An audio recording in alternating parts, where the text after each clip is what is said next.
Hello YouTube, this is Coffee Imp, and today we will find out who would win a death battle!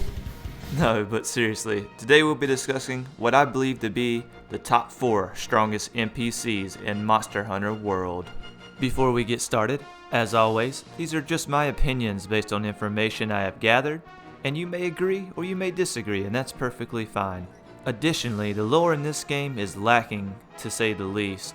So as a result, I have ruled out palicos, generic NPCs, and any Wyverian characters such as the Seeker as a result of this. There is no doubt that the Seeker, as a Wyverian, is the most intelligent of the hunters. Also, a couple of fun facts about Wyverians in general. They live quite a bit longer than humans and are stated to be more intelligent in general, as well as their feet are digigrade, meaning they walk on their toes. Honestly, the Seeker has great potential, as the Coco Chief from previous games was able to slay a monolith and became a village hero as a result. But in the context of this game, there is not enough known about him yet for me to give any estimation on his strength. So for today, we will talk about 4 NPCs in terms of their strength: the Excitable A-lister, the Admiral, the Huntsman, and the Field Team Leader.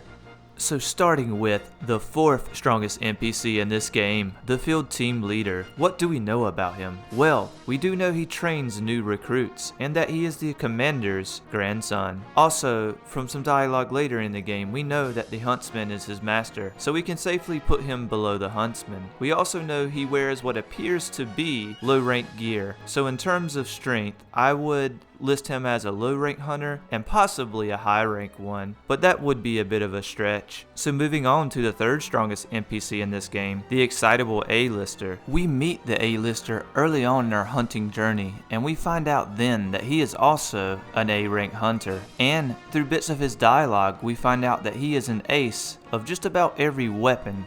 It is also heavily implied that this A-lister is the same ace hunter in previous games. He even makes some of the same really lame monster jokes.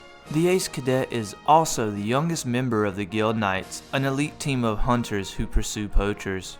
I feel that he is definitely stronger than the Field Team Leader, but he still has a ways to go to surpass the Admiral and the Huntsman.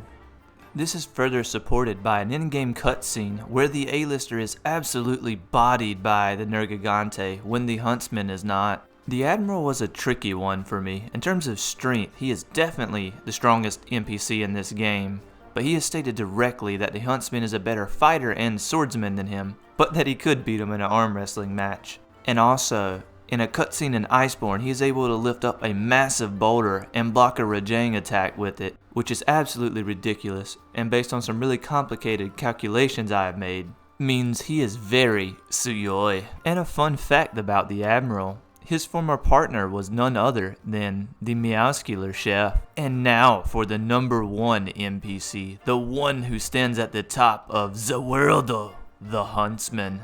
As I have stated earlier, the Admiral flat out admits that the Huntsman is a more skilled hunter than him, and he manages to stay relevant throughout much of the story. Despite the fact that he is using really low ranked equipment, he was able to break Nergigante's thorns after one strike, and arguably, he even did very well against Velkhana. The only reason he got hit even then was because he was trying to protect his pupil, the Field Team Leader. Additionally, the Temporal Mantle's amazing dodging skills are all based on his movement. The Huntsman is from the First Fleet, and it's stated that he was the most skilled of the group, and that he sticks to using old equipment mainly because he's very stubborn and doesn't want to change his ways. It is my belief that he could probably slay some of the early on Elder Dragons, but it does seem that Velkhana was pushing his limits. But I think another big factor into this is the fact that he is using severely underleveled equipment, so there's no telling how strong the Huntsman would be if he wasn't so stubborn and set in his old ways. It would be the equivalent of us trying to use bone weapons to hunt